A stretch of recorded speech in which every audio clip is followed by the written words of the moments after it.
Father of Singapore Lee Kuan Yew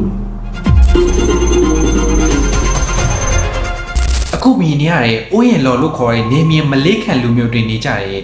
မြို့ဝါကတန်ဃာရော်လည်းပဲဖြစ်ပါတယ်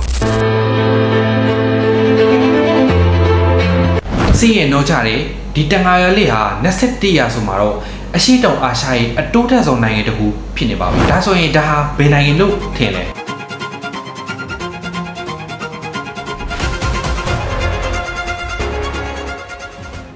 မင်္ဂလာပါကျွန်တော်နာမည်ကတော့ဆွနိုပါစီးရင်တော့ကြတဲ့ပညာရေးစီးပွားရေးလုံးဝနှိမ့်ကြတယ်အနောက်ဥရောပသားတွင်အခြေမချခင်ခုမြင်နေရတဲ့စင်ကာပူဟာစင်ကာပူမြို့မှာရှိတဲ့ငါးဖက်တန်ဃာရွာလေးပဲဖြစ်ပါတယ်1824ခုနှစ်အထိစင်ကာပူဟာမလေးဆုလက်တန်အင်ပါယာရဲ့အောက်ချုပ်ခံနေပြည်တစ်ခုပဲဖြစ်ပါတယ်မလေးဆုလက်တန်ဆိုတာကတော့လက်ရှိမလေးရှားနိုင်ငံအပါအဝင်စင်ကာပူကျွန်းတွင်အထိအောက်ဆိုတဲ့အင်ပါယာပဲဖြစ်ပါတယ်စင်ကာပူကျွန်းကိုရောက်လာတဲ့ဒုတိယမြောက်အခြေချနေထိုင်သူဂျိုကရောက်ဖို့ကစင်ကာပူကျွန်းကိုအရှေ့အာရှကုမ္ပဏီလွှဲပြောင်းပေးဖို့1824ဩဂတ်2ရက်နေ့မှာသဘောတူစာချုပ်ချုပ်လိုက်ပါတယ်ဒီလိုနဲ့ပဲစင်ကာပူဟာလက်နက်တစ်ချက်မှမဖောက်ပဲနေချင်း British လက်ထက်တို့ရောက်သွားခဲ့ပါတယ်အဲ့ဒီအချိန်ကအရှေ့အာရှမှာဂျပန်အင်အားကြီးလာတဲ့အချိန်ပဲဖြစ်ပါတယ်British တွေဟာသူတို့နေမြေတွေကိုကာကွယ်ဖို့အတွက်စင်ကာပူရဲ့မြောက်ဘက်ဆောင်ပိုင်းမှာရေတပ်အခြေစိုက်စခန်းကိုတိစောက်ထားလိုက်ပါတယ်။ဒါပေမဲ့ဥရောပမှာလေဒုတိယကမ္ဘာစစ်ဖြစ်နေတာကြောင့်စစ်တင်ပေါ်တွင်စစ်လက်နက်တွေကဥရောပကိုပြန်ယူသွားရပါတယ်။တကယ်ဂျပန်တွင်ရောက်လာတဲ့အခါလက်နက်အင်အားမလုံလောက်မှုကြောင့်ပြင်ဆင်မှုမရှိတာကြောင့်စင်ကာပူဟာဂျပန်အောက်သို့ပြန်ရောက်သွားခဲ့ပါတယ်။ဒုတိယကမ္ဘာစစ်မှာဂျပန်တွင်လက်နက်ချပြီးစင်ကာပူဟာ British လက်ထက်သို့ပြန်ရောက်လာခဲ့ပါတယ်။ဒီလိုနဲ့1959ခုနှစ်မှာ British Empire ရဲ့တခုတည်းသော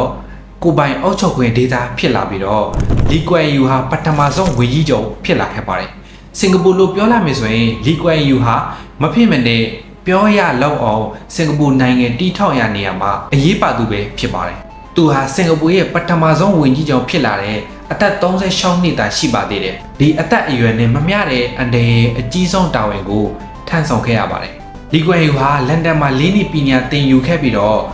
စင်ကာပူကိုပြန်လာခဲ့တာပဲဖြစ်ပါတယ်။သူကိုယ်တိုင်ကအင်္ဂလန်တွေရဲ့လူမျိုးရေးခွဲခြားဆက်ဆံခံရမှုတွေကိုလက်တွေ့ခံစားခဲ့ရတာကြောင့်လူမျိုးဘာသာခွဲခြားတာကိုစန့်ကျင်နေသူပဲဖြစ်ပါတယ်။သူတက်မြောက်ထားတဲ့ဥပဒေနဲ့ပညာအသုံးချပြီးတော့ PAP ပါတီကိုတီးထောင်တဲ့နေရာမှာလေတက်ကြွစွာပါဝင်ကူညီခဲ့ပါတယ်။1959ခုနှစ်မှာစင်ကာပူကိုပိုင်အောက်ချုပ်ခွင့်ရလာတဲ့အခါ PAP ပါတီဟာလည်းအာဏာရပါတီဖြစ်လာခဲ့ပါတယ်။ဒီကွမ်ယူလည်းဝန်ကြီးချုပ်ဖြစ်လာခဲ့ပါတယ်1959ခုနှစ်မှာစင်ကာပူကိုပိုင်အောက်ချုပ်ခွင့်ရတဲ့အခါလီကွမ်ယူလည်းဝန်ကြီးချုပ်ဖြစ်လာခဲ့ပါတယ်။သူဟာဝန်ကြီးချုပ်တရန်နူးနယ်ပဲမဲ့နိုင်ငံရေးပြဿနာမျိုးစုံကိုဖြေရှင်းနိုင်ခဲ့ပါတယ်။